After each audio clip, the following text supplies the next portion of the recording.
અમરેલી ધારીના ફાચરિયા ગામના ખેડૂતો દ્વારા સ્વેચ્છાએ સરકારી જમીન પર આંબાના બગીચાનું દબાણ દૂર કર્યું હતું. અગાઉ અમરેલી કલેક્ટરની સૂચના અને ધારીના પ્રાંત અધિકારીની દેખરેખ હેઠળ આવા લેન્ડ ગ્રેબિંગ કરતા દબાણકર્તાઓ ઉપર લેન્ડ ગ્રેબિંગ કલમ અન્વયે હુકમ કરવામાં આવ્યો હતો.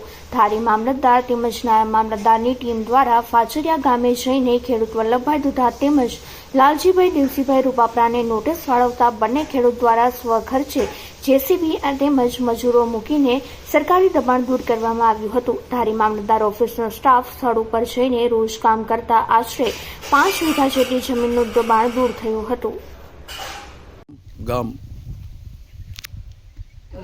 મારું નામ છે લાલજીભાઈ દેવસીભાઈ રૂપાપરા. અમારું ગામ છે ફાચરિયા. ધારી તાલુકાનું ફાચરિયા ગામ છે અમારું. અમારા ગામમાં અમારા જમીનની બાજુમાં નદી છે. નદી કાંઠાનું જે કોતર હતું, અમે જે વર્ષોથી અમારા વડીલો પાસે તે જે દબાણ રૂપે હતું, એ આજે અમને ખબર પડી કે આ દબાણ છે આપણે. આ દબાણ અમે સ્વખર્ચે અમારા જીસીબી લાવી અને અમે જે બધું હતું સરકારશ્રીને ખબર વાત થઈ એટલે અમને જાણ થઈ એટલે અમે એ દબાણ સ્વખર્ચે અમે સ્વેચ્છાએ દૂર કરેલું છે. કેટલું દબાણ હતું? દબાણ હતું 1.5 થી 2 વીઘા જેટલું અમારું દબાણ હતું. શું મશીનરી લઈ દબાણ? અમે જે એમાં જેસીબી લાવી અને જે કલમું વાવેલી હતી એ કલમું અમે કાઢી નાખી છે. કેટલી કલમો કાઢી? અમે કલમું લગભગ આશરે 50 થી 60 કલમું કાઢી નાખી છે.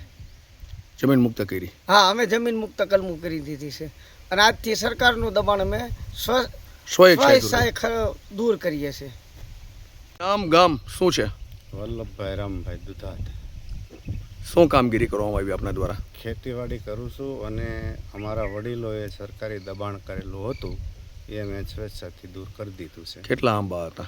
એ અંદાજિત 125 આંબા 150 આંબા જેવું હતું. અને કેટલા વીઘામાં હતું? 3-4 વીઘા જેવું છે અંદાજિત. તમને કોઈ પ્રેરણા થઈ કે અંદરથી જેવું થયું કે મારે દૂર કરી દેવું છે? આ સરકારી પડતર જે નંબર પડેલો હતો, વડીલોએ દબાણ કરેલું, પછી સાહેબના હુકમથી મેં મારી સ્વેચ્છાથી દૂર કરી દીધું છે.